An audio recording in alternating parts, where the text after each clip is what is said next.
ചരിത്രമുറങ്ങുന്ന ഈ കാസർകോട്ട് നിന്നാണ് ആരംഭിച്ചിരിക്കുന്നത്.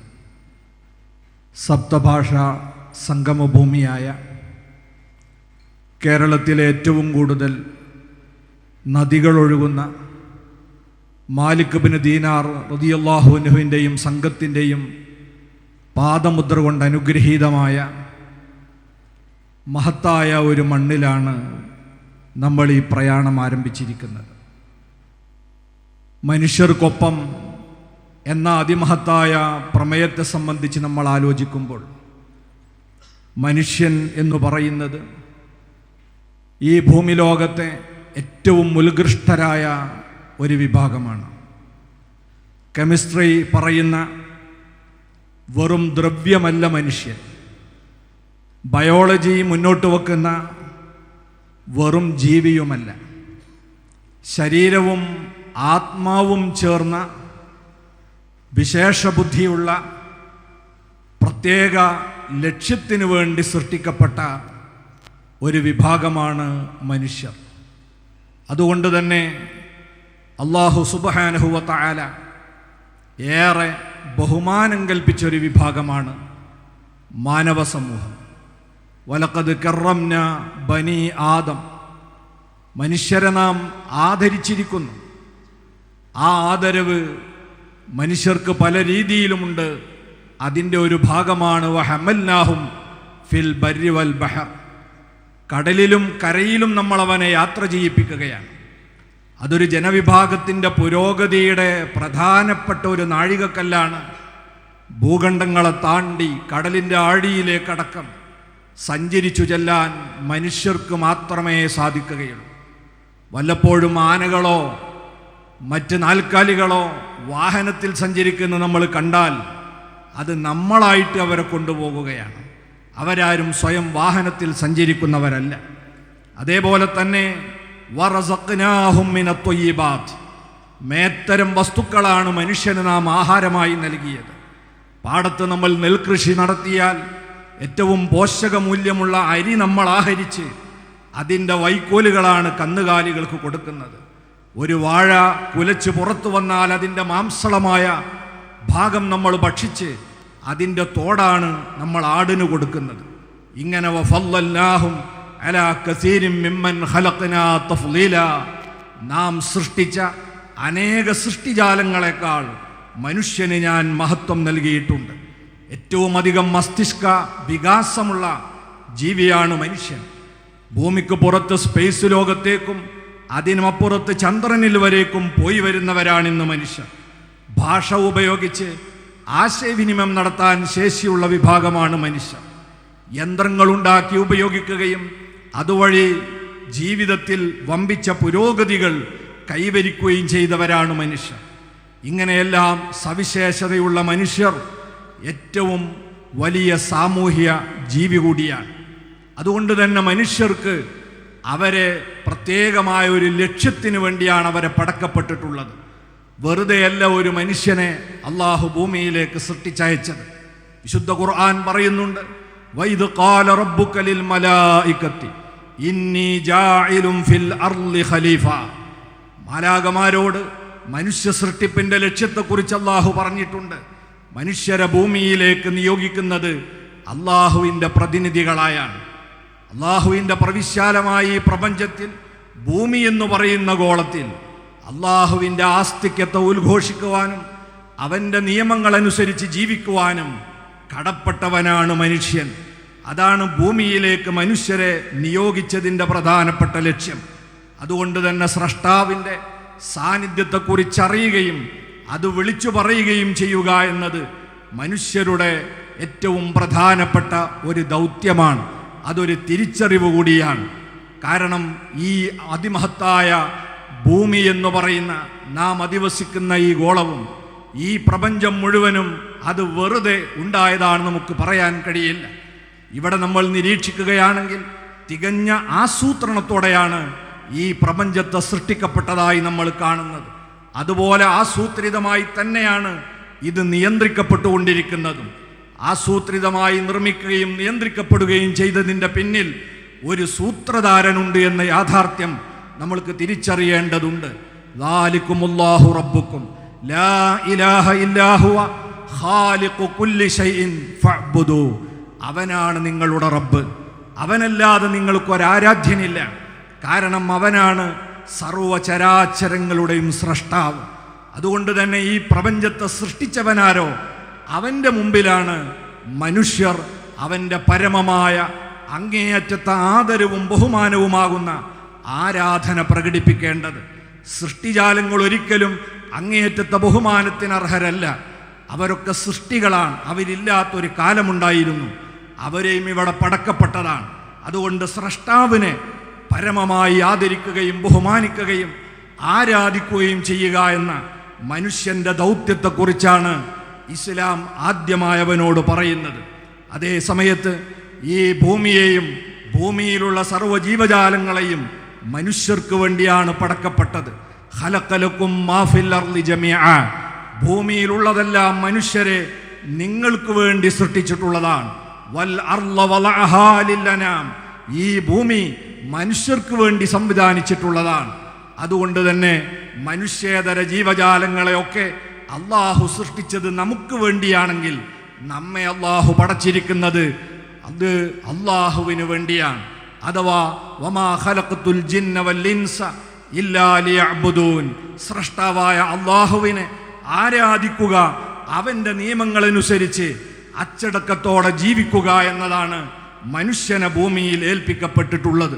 അതേസമയം ഭൂമിയിലുള്ള സർവ്വജീവജാലങ്ങളും മനുഷ്യരുടെ കൂടി നിലനിൽപ്പിന് ആവശ്യമുള്ള കാരണത്താൽ അതിനെല്ലാം ഇവിടെ നിലനിർത്തി കൊണ്ടുപോകുക എന്നതും മനുഷ്യന്റെ കടമയാണ്. വമാ മിൻ ദാബ്ബത്തിൻ ഫിൽ അർളി വലാ ത്വാഇരിൻ യതീറു ബിജനാഹിഹി ഇല്ലാ ഉമമുൻ അംസാലുക്കും. ഭൂമിയിലുള്ള ഏത് മൃഗങ്ങളാകട്ടെ, ഷഡ്പദങ്ങളാകട്ടെ, പക്ഷികളാകട്ടെ, പറവകളാകട്ടെ, അവയെല്ലാം നിങ്ങളെപ്പോലെയുള്ള സമുദായങ്ങളാണ്. അതിൻ്റെയൊക്കെ നിലനിൽപ്പ് മനുഷ്യരുടെ കൂടി നിലനിൽപ്പുമായി ബന്ധപ്പെട്ട് കിടക്കുന്നത് കൊണ്ട് ഈ പ്രകൃതിയെയും മനുഷ്യരെയും ചേർത്ത് പിടിച്ചുകൊണ്ടാണ് നമ്മൾ മുന്നോട്ട് പോകേണ്ടത്. മനുഷ്യർക്കൊപ്പം നമ്മൾ ചേരുക എന്ന് പറഞ്ഞാൽ എല്ലാ മനുഷ്യരെയും ആശയപരമായി ആദർശപരമായി ഒരേ ധാരയിലേക്ക് കൊണ്ടുവരാൻ നമ്മോട് കൽപ്പിക്കപ്പെട്ടിട്ടില്ല. അത് പ്രകൃതിപരമായി തന്നെ സാധ്യവും അല്ല. അള്ളാഹു ഈ ഭൂമിയിൽ വെച്ച സംവിധാനം തന്നെ അങ്ങനെയാണ്. വലൗ ശാഅ റബ്ബുക ലജഅലന്നാസ ഉമ്മത്തൻ വാഹിദ. അള്ളാഹു എങ്ങാനും എല്ലാ മനുഷ്യരെയും ഒരേ സമുദായവും ഒരേ ആദർശവുമുള്ളവരാക്കാൻ ഉദ്ദേശിച്ചിരുന്നുവെങ്കിൽ അള്ളാഹു അങ്ങനെ ചെയ്യുമായിരുന്നു. പക്ഷേ വലാ യസാലൂന മുഖ്തലിഫീൻ. എല്ലാവരും വ്യത്യസ്തമായ വൈവിധ്യമാർന്ന ആശയധാരയിലൂടെയാണ് സഞ്ചരിക്കുക. അതുകൊണ്ട് തന്നെ അള്ളാഹു ഇവിടെ ചെയ്തിട്ടുള്ള ദൗത്യം എന്താണ് സത്യം, എന്താണ് മിഥ്യ, ഇത് സവിസ്തരം പ്രതിപാദിച്ചു കൊടുക്കാൻ പ്രവാചകന്മാരെ നിയോഗിക്കുകയും എന്നിട്ട് ഫമൻ ശാഅ ഫല്യുമിൻ വമൻ ശാഅ ഫല്യക്ഫുർ. താല്പര്യമുള്ളവർ ഈമാൻ ഉൾക്കൊള്ളട്ടെ, താല്പര്യമില്ലാത്തവർക്ക് നിരാകരിക്കാം. പക്ഷേ നിരാകരിക്കുന്നതിനെ അള്ളാഹു ഇഷ്ടപ്പെടുന്നില്ല. അള്ളാഹു ഇഷ്ടപ്പെടുന്നത് അള്ളാഹുവിൻ്റെ ആസ്തിക്യത്തെ അറിഞ്ഞ് അവനെ വഴങ്ങി ജീവിക്കുന്നവരെയാണ്. പക്ഷേ എല്ലാവരും ഇതിലേക്ക് തന്നെ വരണമെന്ന് അള്ളാഹു നിർബന്ധിക്കുകയോ നമ്മളോട് അങ്ങനെ ഒരു ദൗത്യം ഏൽപ്പിക്കുകയോ ചെയ്തിട്ടില്ല. ഈ വൈവിധ്യങ്ങളെ നിലനിർത്തിക്കൊണ്ട് തന്നെയാണ് മനുഷ്യരെ നമ്മൾ ഒപ്പം ചേർത്ത് മുന്നോട്ട് പോകേണ്ടത്. നമുക്കറിയാം ഈ വൈവിധ്യത്തിലാണ് അള്ളാഹുവിൻ്റെ പരീക്ഷണവും പരീക്ഷയുമൊക്കെ ഇവിടെ നടക്കുക. എല്ലാം ഏകശിലാത്മകമായൊരു രീതിയിലാണെങ്കിൽ പിന്നെ നമുക്ക് അല്ലാഹു ഖിയാറ് തന്നതിന്, ഫ്രീ വില്ല് നൽകിയതിന്, സ്വേഷ്ടപ്രകാരം തിരഞ്ഞെടുക്കാനുള്ള അവകാശം നൽകിയതിന് അർത്ഥമുണ്ടാവുകയില്ല. അതുകൊണ്ട് തന്നെ ഈ ഇഹലോകത്തിൻ്റെ പുരോഗതി ഈ വൈവിധ്യങ്ങളിലാണ്. ഇവിടെ നമുക്കറിയാം ഒരു വേള പെരുന്നാൾ കടന്നു വരുന്നു, നല്ല കച്ചവടം നടക്കുകയാണ്. അത് കഴിയുമ്പോഴേക്കും ഓണം വരുന്നു, ക്രിസ്മസ് വരുന്നു. ഈ വൈവിധ്യങ്ങളില്ലെങ്കിൽ ഇവിടെ കച്ചവടം പുരോഗതിക്കുകയില്ല, ഇവിടെ മറ്റുള്ള ഭൗതികമായ വികസനം ഉണ്ടാവുകയില്ല. എല്ലാവരും ഒരേ ആശയക്കാർ, ഒരേ താല്പര്യക്കാർ, ഒരേ സംസ്കാരക്കാരാണെങ്കിൽ അന്ന് ഈ ലോകം മുരടിച്ചു പോകും. അതുകൊണ്ട് തന്നെയാണ് മുഹമ്മദ് നബി സല്ലല്ലാഹു അലൈഹി വസല്ലം മദീനയിലേക്ക് കടന്നു വന്ന് ഇസ്ലാമിക ഭരണ സംവിധാനം സ്ഥാപിച്ചപ്പോൾ ദസ്തൂറെ മദീന എന്ന പേരിൽ മദീന ചാപ്റ്റർ എന്ന് പറയുന്ന ഒരു ബഹുസ്വര സമൂഹത്തെ എങ്ങനെയാണ് മുന്നോട്ട് നയിക്കേണ്ടതെന്നതിന് ഉദാത്തമായ ഒരു മാതൃകയായി ലിഖിത രൂപത്തിൽ അവിടുന്ന് തയ്യാറാക്കിയ 52 ഖണ്ഡികകളുള്ള അതിമഹത്തായ ഒരു വ്യവസ്ഥിതിയുണ്ട്. അതിൽ 25 കാര്യങ്ങൾ മുസ്ലിങ്ങളെ മാത്രം ബാധിക്കുന്നതാണെങ്കിൽ 27 ഖണ്ഡികകൾ അമുസ്ലിങ്ങളെ കൂടി ബാധിക്കുന്നതായിരുന്നു. എങ്ങനെയാണ് വ്യത്യസ്തമായ മനുഷ്യരെ ഒരു രാഷ്ട്രത്തിൻ്റെ കീഴിൽ ചേർത്ത് നിർത്തി മുന്നോട്ട് പോകേണ്ടത് എന്നതിൻ്റെ ഏറ്റവും വലിയൊരു ഉദാഹരണമാണ് നബി സല്ലല്ലാഹു അലൈഹി വസല്ലം മദീനയിൽ നടപ്പാക്കിയ അവിടുത്തെ ഭരണ സംവിധാനം. നമ്മുടെ ഇന്ത്യ രാജ്യവും കാത്തു സൂക്ഷിച്ചു പോന്നിരുന്നത് ആ ബഹുസ്വരതയെ തന്നെയാണ്. ഇന്ത്യ എന്ന് പറയുന്നത് അതിമഹത്തായ ഒരു ഭൂപ്രദേശമാണ്. ആദ്യകാലത്ത് അൽ ഹിന്ദ് എന്നോ ഇന്ത്യ എന്നോ പറഞ്ഞാൽ ഇന്ന് നമ്മുടെ സങ്കല്പത്തിലുള്ള ഒരു ഭൂഭാഗമായിരുന്നില്ല. മറിച്ച് ബംഗാൾ ഉൾക്കടൽ, അറബിക്കടൽ, ഇന്ത്യൻ മഹാസമുദ്രം എന്ന് പറയുന്ന 3 സമുദ്രത്താൽ ചുറ്റപ്പെട്ട ഒരു ഉപഭൂഖണ്ഡത്തിൻ്റെ പേരാണ് ഇന്ത്യ എന്ന് പറയുന്നത്. ഇത് വൈവിധ്യങ്ങളുടെ കലവറയാണ്. 1652 ലിപിയുള്ളതും ഇല്ലാത്തതുമായ ഭാഷകളുള്ള ഒരു ഭൂപ്രദേശമാണ്. വ്യത്യസ്തങ്ങളായ സംസ്കാരങ്ങളും വൈവിധ്യമാർന്ന കലാരൂപങ്ങളും അഭിരുചികളും ഭക്ഷണരീതികളും ആചാരങ്ങളുമുള്ള ആയിരക്കണക്കായ നാട്ടുരാജാക്കന്മാർ കൈവശം വെച്ചിരുന്ന ഒരു ഭൂപ്രദേശത്തിൻ്റെ പേരായിരുന്നു ഇന്ത്യ എന്ന് പറയുന്നത്. ഹിജ്റ 94 തന്നെ ഇസ്ലാമിൻ്റെ ഭരണ സംവിധാനം ഇന്ത്യയുടെ ഭാഗമായിരുന്ന സിന്ധിലും അതുപോലെ കറാച്ചിയിലുമൊക്കെ എത്തിച്ചേർന്നിരുന്നു. അതിനുശേഷം ഹിജ്റ 392 മഹ്മൂദ് ഗസ്നവിയുടെ വരവോടെയാണ് ഒരേകീകൃത ഇന്ത്യ എന്ന് പറയുന്ന സംവിധാനത്തിലേക്ക് നമ്മൾ വരുന്നത്. അത് കഴിഞ്ഞ് ശിഹാബുദ്ദീൻ ഗോറിയുടെയും സയ്യിദ് അടിമ വംശങ്ങളുടെയും അതുപോലെ ഖിൽജി വംശത്തിൻ്റെയും തുഗ്ലക്ക്, ലൂദി, മുഗളന്മാർ തുടങ്ങിയ മുസ്ലിം ഭരണ പരമ്പരകൾക്ക് ശേഷം പ്രവിശാലമായ ഒരേകീകൃത ഇന്ത്യ എന്ന് പറയുന്ന രാജ്യം ഇവിടെ ഉണ്ടായി. ഏകദേശം 856 കൊല്ലക്കാലം മുസ്ലിമീങ്ങൾ ഈ രാജ്യം ഭരിച്ചിട്ടും അവരാരും ഈ രാജ്യത്തെ എന്തുകൊണ്ടാണ് ഒരു ഇസ്ലാമിക രാജ്യമായി ഇതിനെ പ്രഖ്യാപിക്കാതിരുന്നത്? ഇന്ത്യയുടെ കാലാവസ്ഥയും ഇന്ത്യയുടെ അവസ്ഥയും അങ്ങനെയായിരുന്നു. ഒരു ബഹുസ്വര സമൂഹമായിട്ട് ഇന്ത്യക്ക് മുന്നോട്ട് പോകാൻ സാധിക്കൂ എന്ന് ആ ഭരണാധികാരികളൊക്കെ മനസ്സിലാക്കിയിരുന്നു. അതുകൊണ്ട് തന്നെ ആരും മുസ്ലിം ഭരണ സംവിധാനം ഇന്ത്യയിൽ നിലനിന്ന കാലത്ത് സ്വാതന്ത്ര്യ സമരം നയിച്ചതായി ചരിത്രത്തിൽ നമുക്ക് കാണാൻ കഴിയില്ല. ബ്രിട്ടീഷുകാർക്കെതിരെ ഒരുമിച്ച് നിന്ന് സ്വാതന്ത്ര്യ സമരം നടത്തിയിട്ടുണ്ട്. മുസ്ലിം ഭരണകൂടങ്ങൾക്കെതിരെ അങ്ങനെ ഉണ്ടാവാതിരുന്നത് എന്തുകൊണ്ടാണ്? എല്ലാവർക്കും സ്വാതന്ത്ര്യം കൊടുത്ത് ഈ ബഹുസ്വരത നിലനിർത്തിയിട്ടായിരുന്നു അവർ പോയത്. ബ്രിട്ടീഷുകാർ ഇന്ത്യ വിട്ടു പോയതിന് ശേഷവും ഇന്ത്യയിലെ സ്വാതന്ത്ര്യ സമര സേനാനികളും ഇന്ത്യ രാജ്യത്തിൻ്റെ ശില്പികളും ചേർന്ന് ഇന്ത്യ എങ്ങനെ മുന്നോട്ട് പോകണമെന്ന് കൂലങ്കഷമായാണ് ആലോചിച്ചത്. 2 വർഷവും 11 മാസവും 18 ദിവസവും എടുത്തുകൊണ്ടാണ് ഇന്ത്യൻ ഭരണഘടന തയ്യാറാക്കുന്നത്. അത് ആലോചനയില്ലാതെ തയ്യാറാക്കിയതല്ല. ആ ഭരണഘടനയിലും മതേതരത്വത്തെയാണ്, സെക്കുലറിസത്തെയാണ് അതിൻ്റെ അടിത്തറയായി അവർ സ്വീകരിച്ചത്. എന്താണ് കാരണം? ഇന്ത്യ പോലുള്ള ഒരു ജനതയെ ആ രൂപത്തിലല്ലാതെ മുന്നോട്ട് കൊണ്ടുപോകാൻ കഴിയില്ല എന്ന് ഈ രാജ്യത്തെ ശില്പികൾ മനസ്സിലാക്കിയത് കൊണ്ടായിരുന്നു. അതുകൊണ്ട് തന്നെ പാശ്ചാത്യ മതേതരത്വം എന്ന് പറയുന്നത് മതനിരാസമാണെങ്കിൽ ഇന്ത്യൻ മതേതരത്വം എന്ന് പറയുന്നത് ഉൾക്കൊള്ളലാണ്, എല്ലാ വിഭാഗത്തെയും ചേർത്ത് പിടിക്കലാണ്. ആ രീതിയിലാണ് ഇന്ത്യയുടെ പാരമ്പര്യമെങ്കിൽ ആ സംവിധാനം ഇന്നും എന്നും ഇവിടെ നിലനിൽക്കണം എന്നാണ് കേരള മുസ്ലിം ജമാഅത്ത് ആവശ്യപ്പെട്ടുകൊണ്ടിരിക്കുന്നത്. ഭരണ സംവിധാനങ്ങളെ കൈപ്പിടിയിൽ ഒതുക്കാനോ മറ്റ് താല്പര്യങ്ങൾക്ക് വേണ്ടിയോ ഒരിക്കലും മതത്തെ ദുരുപയോഗം ചെയ്യാൻ പാടില്ല. അതേപോലെ തന്നെ മതചിഹ്നങ്ങളാകുന്ന പള്ളികളും അമ്പലങ്ങളും ക്ഷേത്രങ്ങളും ഒന്നും ഒരിക്കലും രാഷ്ട്രീയ നേട്ടത്തിന് വേണ്ടി ദുരുപയോഗം ചെയ്യരുത്. മനുഷ്യർ ഒരിക്കലും ഭിന്നിക്കാൻ പാടില്ല, അവരെ ചേർത്ത് നിർത്തി കൊണ്ടുപോകണം. വർഗീയത എന്ന് പറയുന്നത് ഒരു മഹാമാരിയാണ്. അതാദ്യമായി ഗ്രസിച്ചിറങ്ങുന്നത് മനുഷ്യരുടെ ഹൃദയത്തിലേക്കാണ്. വിദ്വേഷത്തിൻ്റെ അഗ്നിപർവ്വതങ്ങളാണ് അത് മനുഷ്യ മനസ്സുകളിൽ ഉണ്ടാക്കിയെടുക്കുക. അതുകൊണ്ട് തന്നെ ഹബീബ് സല്ലല്ലാഹു അലൈഹി വസല്ലം തങ്ങൾ പ്രഖ്യാപിച്ചൊരു കാര്യമുണ്ട്, ലൈസ മിന്നാ മൻ ദആ ഇലാ അസബിയ്യ, വർഗീയതയിലേക്ക് ക്ഷണിക്കുന്നവൻ നമ്മിൽപ്പെട്ടവനല്ല. വലൈസ മിന്നാ മൻ ഖാത്തല അലാ അസബിയ്യ, വർഗീയതയ്ക്ക് വേണ്ടി തല്ലുണ്ടാക്കാൻ പോകുന്നവൻ ഈ സമുദായത്തിൽ അംഗത്വമുള്ളവനല്ല. വലൈസ മിന്നാ മൻ മാത അലാ അസബിയ്യ, വർഗീയ സംഘടനത്തിൻ്റെ പേരിൽ അതിനുവേണ്ടി തുനിഞ്ഞിറങ്ങി കൊല ചെയ്യപ്പെട്ടവൻ ഒരിക്കലും രക്തസാക്ഷിയുടെ പരിവേഷത്തിന് അർഹനല്ല. അവൻ ഉമ്മത്തിൻ്റെ മെമ്പർഷിപ്പ് നഷ്ടപ്പെട്ടവനാണെന്നാണ് ഹബീബ് മുഹമ്മദ് മുസ്തഫ സ്വല്ലല്ലാഹു അലൈഹി വസല്ലം തങ്ങൾ പ്രഖ്യാപിച്ചിട്ടുള്ളത്. അതുകൊണ്ട് തന്നെ പുതിയ കാലം ഇന്ത്യ നേരിടുന്ന ഏറ്റവും വലിയ ഒരു സാമൂഹ്യ പ്രശ്നം മനുഷ്യർക്കിടയിൽ വർഗീയ ധ്രുവീകരണങ്ങൾ ഉണ്ടാവലാണ്. ഭാഷയുടെ പേരിലുണ്ട്, ദേശത്തിൻ്റെ പേരിലുണ്ട്, മതത്തിൻ്റെ പേരിലുണ്ട്, വർഗത്തിൻ്റെയും ജാതിയുടെയും പേരിലുണ്ട്. ഒരർത്ഥത്തിലുമുള്ള വർഗീയത ഇവിടെ നിലനിൽക്കാൻ പാടില്ല. അത് വ്യാപിച്ചു കഴിഞ്ഞാൽ മനുഷ്യർക്കിടയിൽ ചെറിയൊരു തീപ്പൊരി മതി അത് വലിയ അഗ്നിഗോളങ്ങളായി മാറാൻ. അതേപോലെ തന്നെ മനുഷ്യരെ, പാവപ്പെട്ടവരെയും നിരാലംബരെയും വീടുകളില്ലാത്തവരെയും എല്ലാവരെയും ചേർത്ത് പിടിച്ചുകൊണ്ടാണ് നമ്മൾ രാജ്യം മുന്നോട്ട് പോകേണ്ടത്.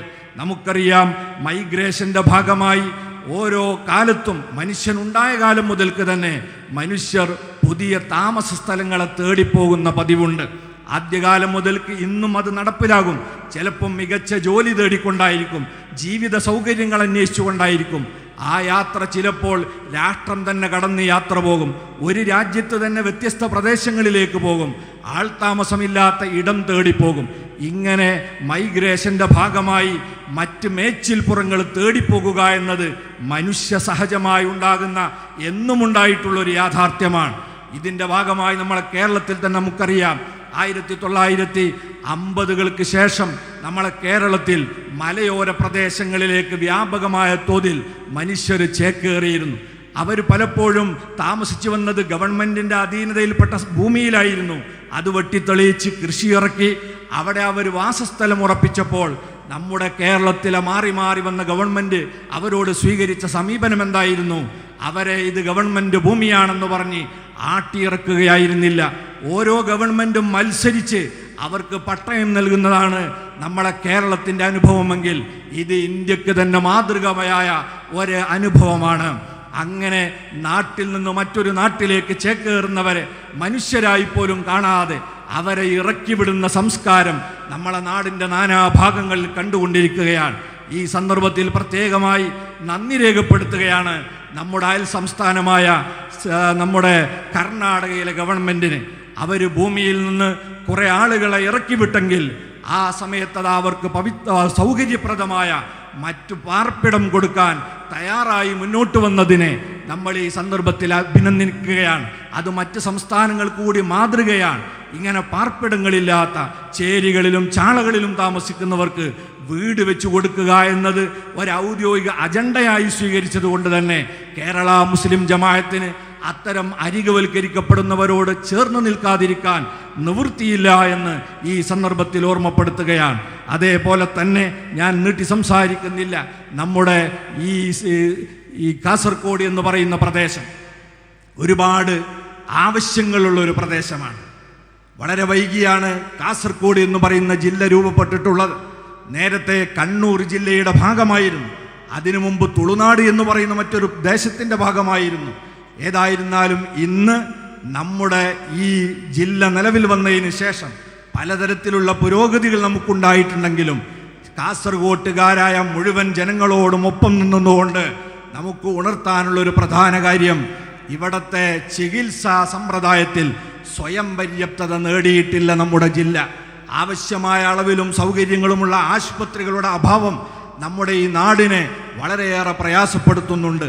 നമുക്കറിയാം, കോവിഡ് കാലത്ത് ചികിത്സയ്ക്ക് വേണ്ടി ഈ നാട്ടിൽ നിന്ന് കർണാടകയിലേക്ക് പോകാൻ മാർഗതടസ്സമുണ്ടായപ്പോൾ ഈ നാട്ടുകാരനുഭവിച്ച വേദന അറിയാം. 2013 തന്നെ ഇവിടെ മെഡിക്കൽ കോളേജ് പ്രഖ്യാപിക്കപ്പെട്ടെങ്കിലും ഇപ്പോൾ 2026 നമ്മൾ കടന്നെങ്കിലും ആ മെഡിക്കൽ കോളേജ് വേണ്ട രീതിയിൽ യാഥാർത്ഥ്യമായിട്ടില്ല. നമുക്ക് ഓർമ്മയുണ്ട്, ആ ഘട്ടത്തിൽ പ്രഖ്യാപിച്ച മെഡിക്കൽ കോളേജുകളായിരുന്നു മഞ്ചേരിയിലെ medical college, Palakkad medical college, പത്തനംതിട്ടയിലെ മെഡിക്കൽ കോളേജ്.